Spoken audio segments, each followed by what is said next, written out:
Dosjen e tyre përfundimtare prokuroria thotë që zoti Krasniqi ka patur përgjegjësi parësore për komunikatet, paragrafin 1477, dhe se ishte hartues dhe redaktori i komunikateve, paragrafi 548, dhe se ka patur rol të vazhdueshëm aktiv në hartimin dhe shpërndarjen e komunikateve paragrafi 557, dhe se ai e ka drejtuar procesin e komunikateve duke përpiluar, redaktuar dhe lëshuar ato paragrafi 558.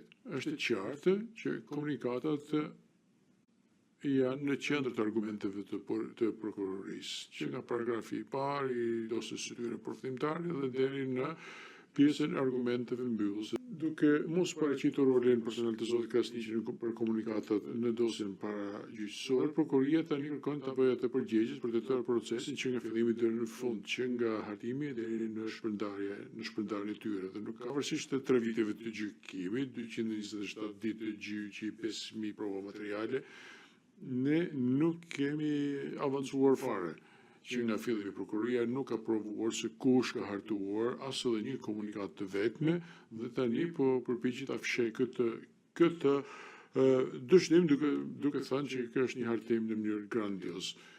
Shumë prej pikave kryesore që kanë të bëjnë me autorsinë apo me shpërndarësimin janë të dobëta dhe jo bindëse, dhe ato i kisha parashikuar. Ai nuk është figura përçarëse që dëshiron të tregojë prokuroria. Ai është njëri i mirësjellshëm dhe bashkëpunues.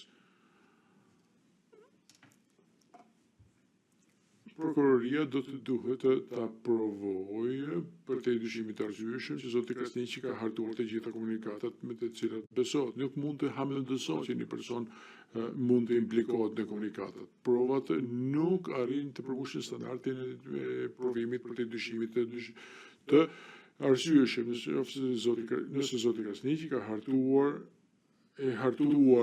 të gjitha komunikatat, pse nuk gjetën këto kopje në shtëpinë e tij? Nëse zoti Krasniqi i ka hartuar dhe redaktuar dhe lëshuar të gjitha komunikatat